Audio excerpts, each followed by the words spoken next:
Welcome to a new daily top Askreddit video. Today's topic. Australians of Reddit, since no peace treaty has been signed to officially conlude the Emu War, how has life in this constant state of war been for you? Who do you think started the fires? Billy Joel. Mr. Joel clearly states that he and the crew that he runs with did not in fact start the fire. We didn't start the fire. It was always burning. Pretty brutal really. My dad was attacked by an emu once. He is bald and his head is a little shiny. He was sitting on a bench at a wildlife park and the emu must have been attracted to the shiny reflection, snuck up behind him and bit his head. I have never seen someone jump so far in one leap before or since. As a child this traumatized me a little and now I am pretty uneasy around all kind of birds. He was lucky to survive. I've seen him peck clean through a man's skull. That was just an initiation ritual for emu recruits. We've kind of reached a balance of mutually assured destruction. We don't bring in the tanks and nukes, they don't bring in the cassowaries and drop bears. Cassowaries are utterly terrifying. Cassowaries are just velociraptors with fabulous makeup and a grudge against the living. After months of negotiations, the koalas and kangaroos are now our allies. We had to give the kangaroos half of Sydney as part of the terms. The large emus left in Sydney are ostrich-sized. Some of them are movable. But in darkness I remember. For I dream of what was true. On the morning of November. Back in 1932. We had chased the fight down under. We were snoozing under stars. When the footsteps came like thunder. And the souvenirs were scars. They had followed us and found us. In the silence where we slept. And maneuvered to surround us. As we wandered and we wept. There was nothing but the killing. There was little kept for death. And the sounds of noises chilling. And the stench of emu breath. And whenever there's a weather. Where the clouds are drawing in. I can almost see the feather. And my fallen former kin. And in darkness I remember. For I dream of what was true. On that morning of November. Back in 1932. But the feeling isn't going. And it's worse than that, my friends. For I spend my moments knowing. That it never ever ends. Them long-necked fuckers are just waiting for the opportune moment. Considering our country is weakened, and divided by COVID, they are more than likely about to make a move in the coming weeks. They also took all the toilet paper, SMH. That's how they gonna lure you into the dense bushes. We took back the cities, but it's in our minds that any day could be the day that we need to pick up our whacking sticks to defend our barbecue retreats from another invasion. Eat barbecue, or become barbecue. Australia's unofficial national motto. Well, for starters, my area was stolen from the emus when we drove them off the land. We've built a fine community in its place. The emus have yet to take this land back. Until then, I have yet to see a wild emu anywhere near here. If it were not for the war, I wouldn't be where I am today. Are you sure we are talking emus here? Watch it mate, or you might find a redback in a dunny.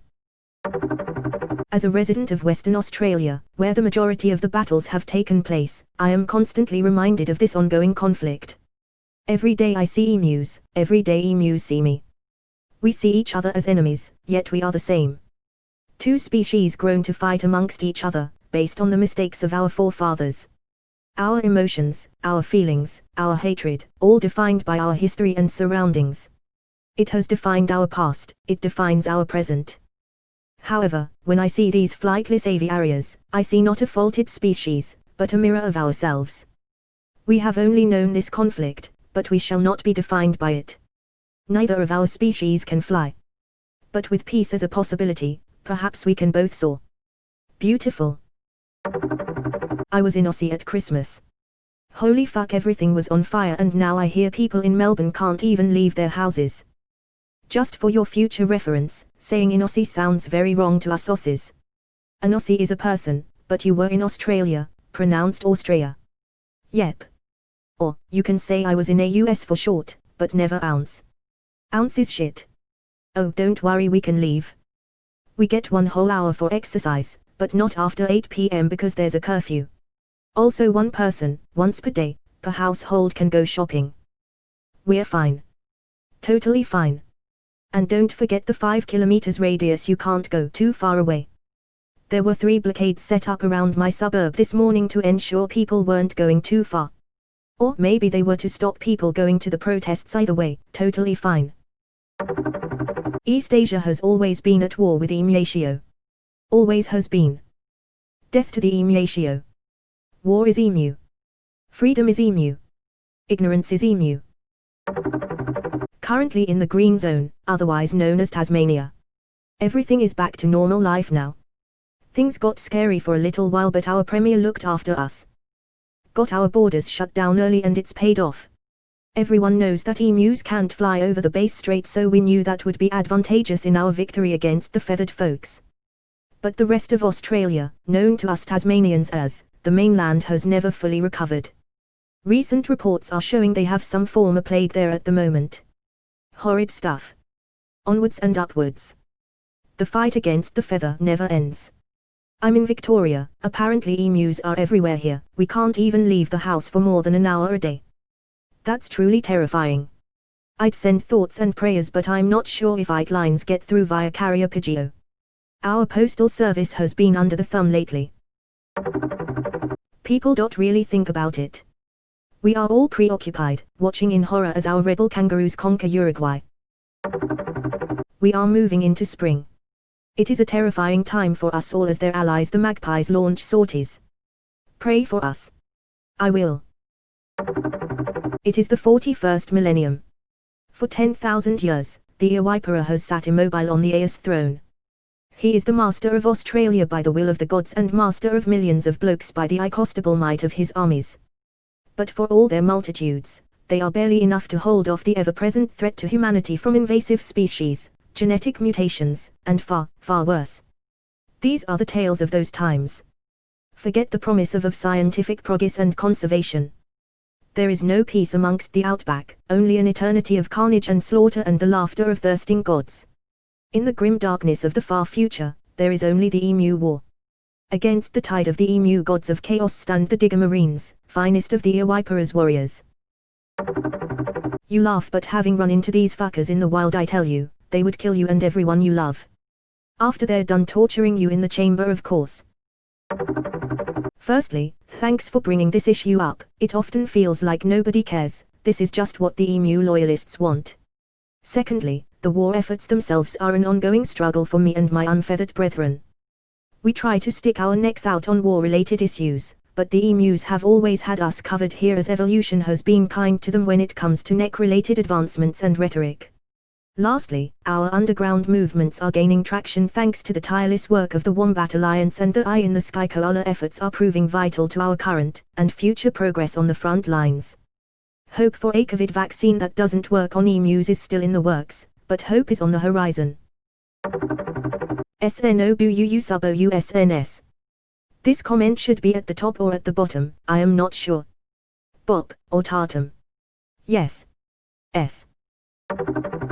Every day I live in constant fear of the emu's inevitable swift and bloody reprisal. I wouldn't wish for anyone to have to live this way, but all we can do is take each day as it comes. My great-uncle Bazaar has it worse. He fought in the war and it still hurts him to this very day. He can't even see a chicken without having a complete meltdown now. For me, by far the hardest thing about living under the shadow of the emu is hold on, I think something just breached the birdseed perimeter outside my bunker. I hope they don't make it past the line of hanging CDs. I'm gonna go check it. We never travel alone. Outside of the city walls, we drive in convoys of at least half a dozen vehicles.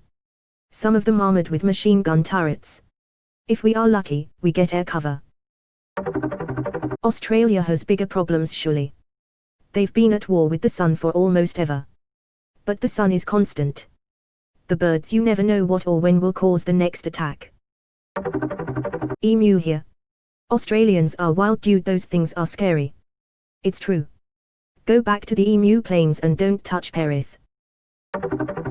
Cunts fucked mate, thanks for asking.